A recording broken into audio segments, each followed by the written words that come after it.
میرے عزیز دوستوں اور بزرگوں، اس مبارک مہینے میں فلسطینیوں کے لیے بھی دعا کریے۔ میرے بھائی، پھر سے اس ظالم اسرائیلی حکومت بمباری شروع کر دی۔ ایک بمباری میں 400 لوگ مارے گئے۔ سحری کے وقت یہ کیا ہے؟ 100 خواتین، معصوم 50-60 بچے، ان کے لیے کفن تک نہیں۔ آپ دیکھو رضائیوں میں لاشیں پڑی ہوئی ہیں، اور یہ دنیا جو تماشا دیکھ رہے، جو فلسطینیوں کا نسل کشی ہو رہی ہے، جنوسائیڈ ہو رہا ہے۔ ہم اپنے وزیر اعظم سے پوچھنا چاہتے ہیں، آپ بولیں گے نہیں فلسطینیوں پر ظلم کے بارے میں؟ خالی ایڈ دے دو۔ ارے ایڈ سے کیا کرنا ہے؟ جان بچانا تو تب تو ایڈ لیں گے وہ لوگ۔ 4 گھنٹے کا 3 گھنٹے کا پوڈ کاسٹ کیے کسی ایک شخص کے ساتھ، ایک لفظ نے اس پہ فلسطین کے اوپر، ایک لفظ نہیں فلسطین کے اوپر ہمارے وزیر اعظم کی زبان پر نہیں آتا۔ ارے انسانیت کا مسئلہ ہے یہ۔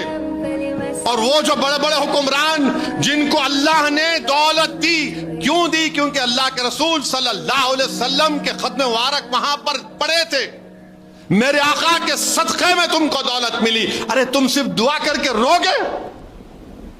تم صرف گڑگڑا کے دعا کر کے آمین آمین اللہ برباد کر دے؟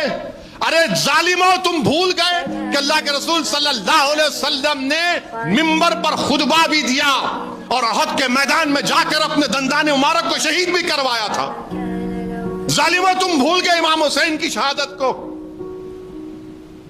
یاد رکھو، جب تک عمل نہیں کرو گے کچھ ہونے والا نہیں ہے۔ صرف دعا پر اکتفا مت کرو، یقیناً خوب دعا کرو، مگر جب اس مسجد سے باہر نکلیں گے تو عمل کرنا۔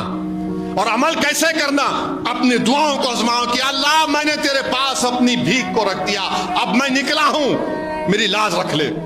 یہاں پر تو کوئی پرسان حال نہیں، کوئی بات نہیں۔ بخاری شریف کی آخری حدیث ہے کہ جب حشر کا میدان ہوگا، اللہ ان تمام سے کہے گا کہ میں بھوکا تھا، میں پیاسا تھا، تم نے میری بھوک اور پیاس کو نہیں مٹایا۔ تو وہ کہے گا، اللہ تو رب ہے، تجھے کیسی بھوک، تجھے کیسی پیاس، تجھے کیسی تکلیف؟ تو اللہ فرمائے گا، فلاں مقام پر ایک آدمی، ایک شخص تکلیف میں تھا، تم نے اس کی تکلیف کو دور نہیں کیا۔ اس دن تو سب کو سامنا کرنا پڑے گا انشاءاللہ تعالی، سب کا حساب کتاب ہوگا، کوئی بچے گا نہیں۔ اللہ سبحانہ و تعالی سب کا حساب کتاب دے گا۔ میرے عزیز دوستوں اور بزرگوں، خوب دعا کریے فلسطین کے مظلوموں کے لیے۔ دنیا میں کوئی ان کے لیے پوچھنے والا نہیں ہے میرے بھائی، دنیا میں کوئی پوچھنے والا نہیں ہے۔ آج وہ فلسطینی آج اپنی نظریں اٹھا کر دیکھ رہے ہیں کہ کون ہے دنیا میں جو کم سے کم ہمارے زبان پر اپنا نام تو لے لیں۔ مگر ہم غزہ کے مغربی کنارے کے فلسطینیوں کا حیدرآباد سے پیغام دے سکتے ہیں، ہم تو ضرور تم کو یاد کرتے ہیں، ہم ضرور تمہارے لیے دعائیں کرتے ہیں، ہم ضرور راتوں میں اٹھ کر تمہاری سربلندی کے لیے دعا کرتے ہیں، ہم تو تمہاری ہر چیز کے لیے دعا کرتے ہیں۔ ہم بہت دور ہیں مگر تم اور ہم ہمارے دل کے قریب ہیں۔ یہ ہمارے ایمان کا تقاضا ہے کہ ہم تم کو بھول نہیں سکتے۔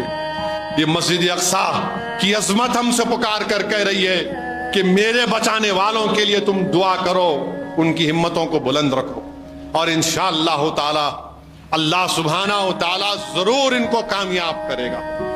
یہ ظالم شیطان نتنیاہو ہے، اللہ سبحانہ و تعالی اس سے بھی انصاف کرے گا۔ یہ معصوموں کی آہیں خالی نہیں جائیں گی میرے عزیز دوستوں اور بزرگوں۔ اللہ ضرور ان تمام ظلم کرنے والوں کو اللہ شکست دے گا، اللہ مظلوموں کے سروں پر تاج رکھے گا انشاءاللہ تعالی۔